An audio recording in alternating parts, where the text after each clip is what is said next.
This tutorial is for those of you who just want to put final grades into PowerSchool. You're going to start off by going to your online PowerSchool website. You can see that under each of your courses there is a link to Power Teacher Pro.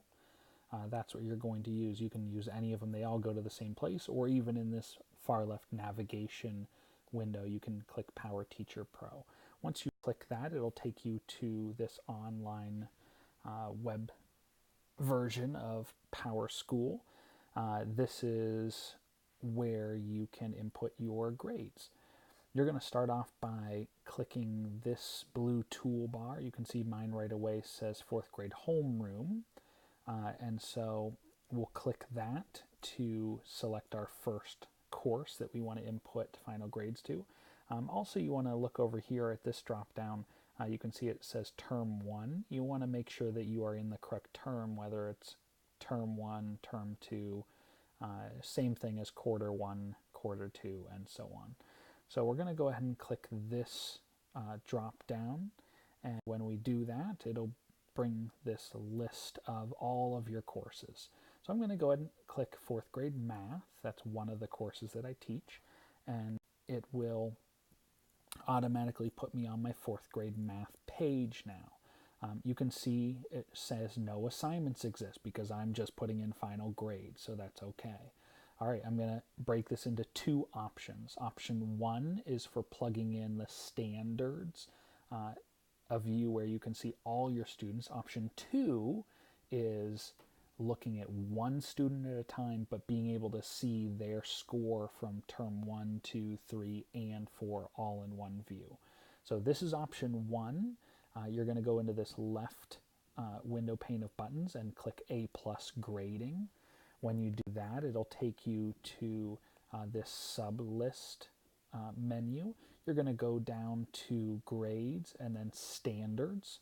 Once you click on standards, it's now showing all of your students on the left-hand side, and it's showing all your standards across the top. You can see this first column here when you click on your screen.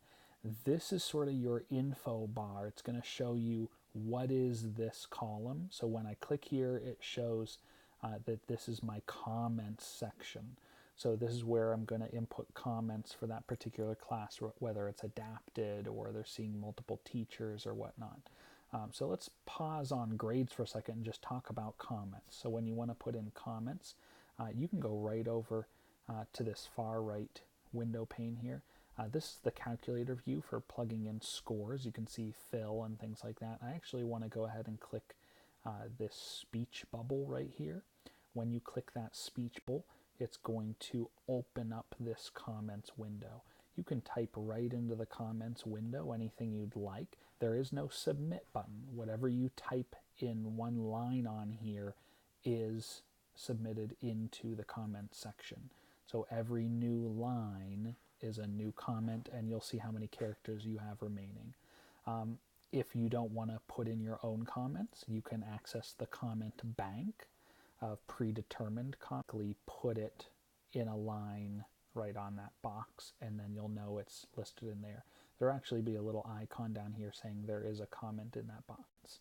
When you click comment bank, it's going to bring up a whole list of different options that are preset for you, categorized by positive or negative.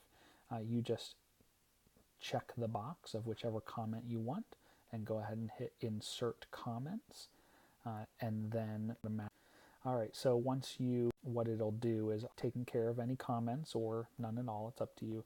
You can go ahead and move on to the next column, which is your standards. So for math, I have 1, 2, 3, 4, 5 different standards that I may or may not be putting grades into.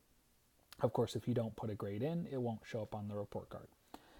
So I'm just going to go down through student 1. When I click on this blank spot, again, I can't really tell what standard that is by looking here. I can look into this info bar and it tells me that this is operations and algebraic thinking.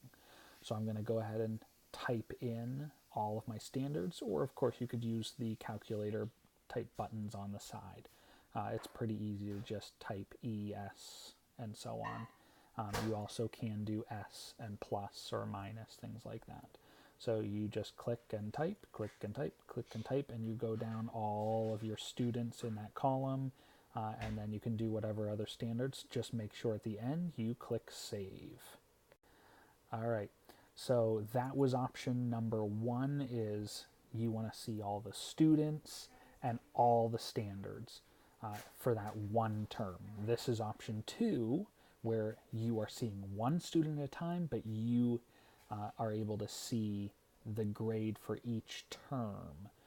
So what you're going to do for this view is go to this left window pane and you will click Students, and then it's going to bring up this student view. You're going to go down to Standards Progress, and when you click Standards Progress, you can see now it's showing one student, Standards Progress. It's showing term 1, 2, 3, and 4 for each standard for that one particular student. So if you've put in things for term 1 already, you can see from term 1 to term 2 their sustained progress or growth or whatnot.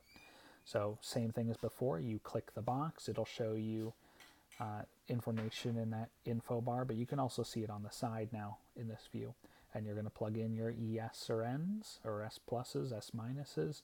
When you're done inputting the final grade like that, you're going to make sure you hit Save, and then go ahead and click this drop down up on the top here, and that will bring you to this window showing your list of students. And all you'll do is click on your next student and repeat that process. So that's option number two. Once you're done inputting all those scores, then you'll go up to this toolbar again and click your next subject and repeat the process. Once you've done all your courses, you are all set, and that is all you need to do.